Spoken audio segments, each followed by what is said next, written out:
নমস্কার, আপনারা দেখছেন সংবাদ শিরোনাম। এক নজরে সন্ধ্যার আপডেট। কলকাতার ক্যাব অপারেটর এবং ড্রাইভার্স ইউনিয়নের পক্ষ থেকে বেশ কিছুদিন ধরে অ্যাগ্রিগেটর কোম্পানিগুলিকে এবং রাজ্য সরকারের কাছে তাদের ড্রাইভার্সদের বেশ কিছু সমস্যা নিয়ে জানানো হচ্ছে, কিন্তু তার কোনো রকম সমাধান হচ্ছে না। তাই এবার মৌলালী রামলীলা পার্ক থেকে ধর্মতলা পর্যন্ত তারা একটি বিশাল মিছিলের আয়োজন করেছেন, যার ফলে যানজটের সৃষ্টি হয়।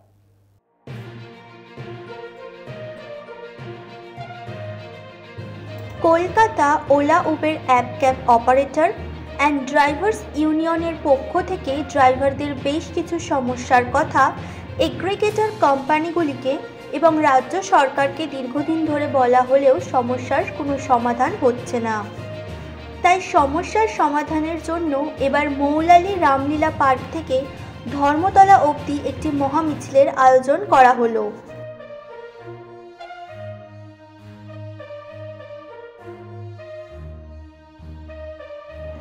তৃণমূল কংগ্রেস নিয়ন্ত্রিত জলপাইগুড়ি পৌর বোর্ড 2022 সালের পৌরসভা নির্বাচনের সময় দেওয়া প্রতিশ্রুতি পূরণে ব্যর্থতার জন্য তীব্র সমালোচনার সম্মুখীন হচ্ছে।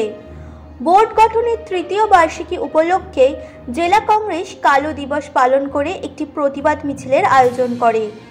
কংগ্রেস নেতা পিনাকি সেনগুপ্ত, অমলান মুন্সি এবং জয়ন্তী পালের নেতৃত্বে বিক্ষোভকারীরা পৌরসভার সামনে জড়ো হয়ে তাদের ক্ষোভ এবং হতাশা প্রকাশ করে।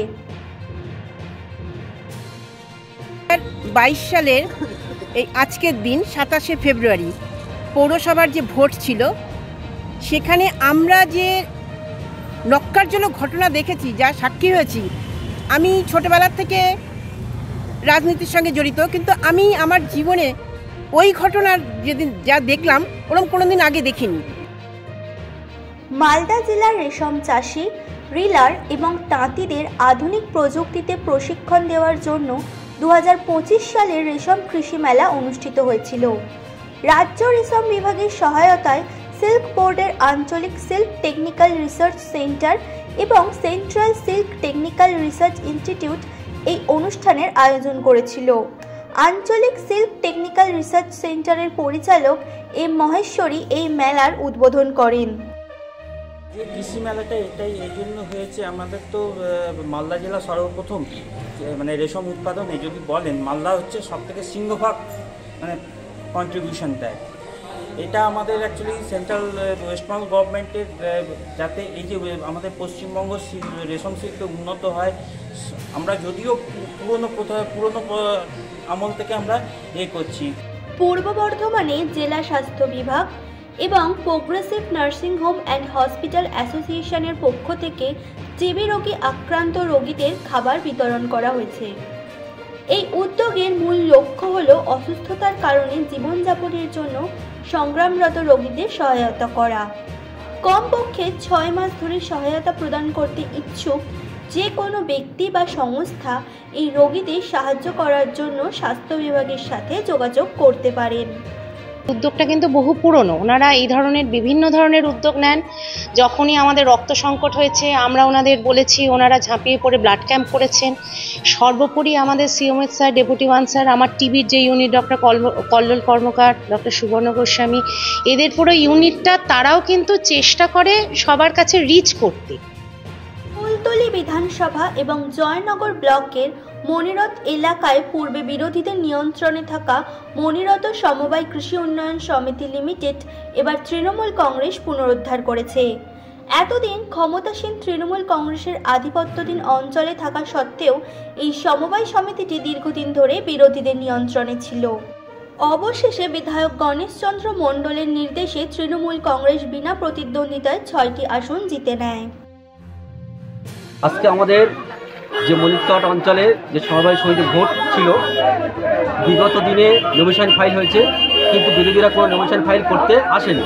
আমরা বলেছিলাম যেখানে সুষ্ঠুভাবে নির্বাচন হোক এবং ভোট হোক।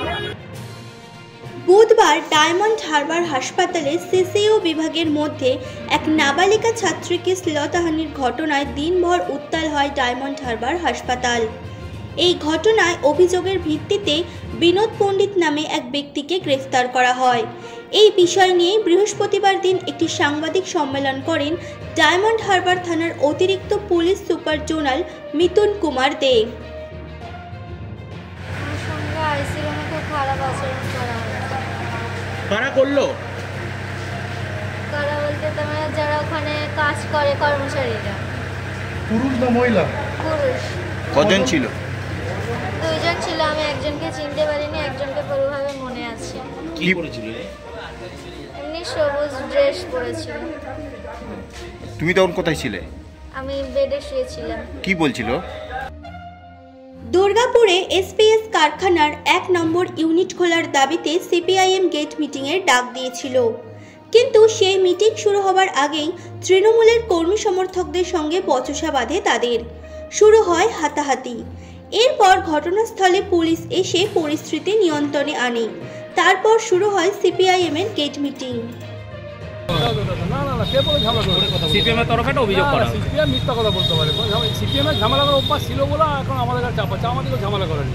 কে বলুক তোকে ঝামেলা করেছে, একজনকে বলেছে, ওরা আমার সামনে হাত দিয়েছে, বিষ্ণুদা হাত জোর করে বলেছে, হাত জোর করে বলেছি যে অশান্তি না করে আমরা সাইডে করুন না, কোনো অসুবিধা নেই। আমি তো বলেছি, অনুরোধ করেছি।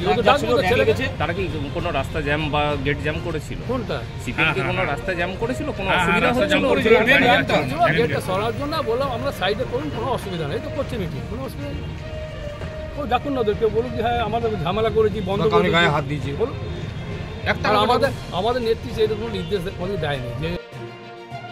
এবার আদালতের নির্দেশে মেদিনীপুর কোঅপারেটিভ ব্যাংকের নির্বাচনে মনোনয়ন জমা দিল সিপিএম-এর 4 প্রার্থী।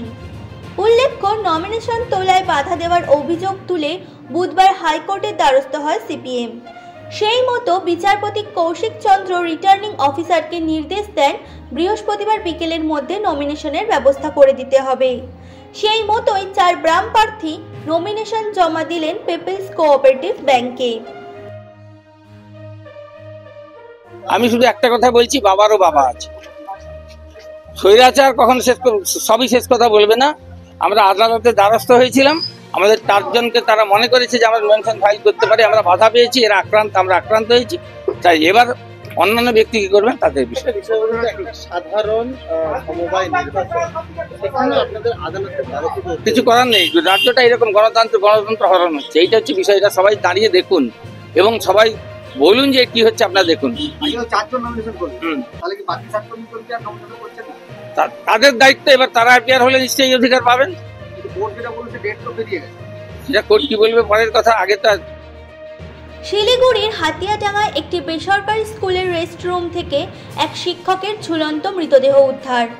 এই ঘটনায় ব্যাপক চাঞ্চল্য ছড়ালো গোটা এলাকায়। মৃত শিক্ষকের নাম অভিজিৎ নাথ, ধূপগুড়ির বাসিন্দা। তিনি ওই স্কুলের কম্পিউটার শেখাতে আসতেন। জানা গিয়েছে স্কুলের চাবি ওই শিক্ষকের কাছেই ছিল। খবর পেয়ে ঘটনাস্থলে ছুটে যায় শিলিগুড়ি মেট্রোপলিটন থানার পুলিশ। এরপর মৃতদেহটি উদ্ধার করে ময়না তদন্তের জন্য উত্তরবঙ্গ মেডিকেল কলেজ ও হাসপাতালে পাঠানো হয়। তো চাবিটা খুলে দেখি, তাই ভাবলাম যে দেখি স্কুলে বাচ্চা ক্লাস ঢোকানোর পরে আমি যে রুমে থাকতেন সেই রুমটা দেখি আছে কিনা। তো যথারীতি সেই রুমের সামনে গেলাম, দরজাটা বন্ধ ছিল না, খোলাই ছিল। খোলা অবস্থায় দেখি উনি হ্যান্ড আছে। দুর্গাপুরের কাকসার পানাগড় বাজারে পুরনো জাতীয় সড়কের ওপর রবিবার রাতে গাড়ি দুর্ঘটনায় সুতন্দ্রা চ্যাটার্জি নামে এক তরুণীর মৃত্যু হয়। সেই ঘটনার তদন্তে নেমে কাকসা থানার পুলিশ জানায় 2 গাড়ি রেষারেষিতেই এই দুর্ঘটনা। কিন্তু যে সাদা রঙের 4 চাকা গাড়ি চন্দননগরের তরুণীর গাড়িকে ধাক্কা মারে, সেই গাড়ির মালিক আজও অধরা। বৃহস্পতিবার কাকসা থানায় আসেন ফরেনসিক টিমের সদস্যরা। খুঁটিয়ে দেখেন 2টি গাড়ির সব দিক।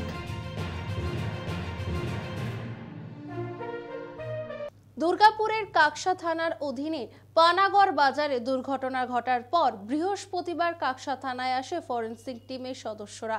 খুঁটিয়ে নাটিয়ে তারা দেখবেন গাড়ির সমস্ত দিক। বিশদে জানতে চোখ রাখুন সংবাদ শিরোনামে। মানুষের পাশে, মানুষের সাথে আমরা আছি এই বাংলাতে।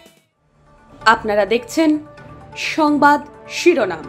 দেখলেন তো অনেক কিছু, এবার দেখুন নতুন কিছু।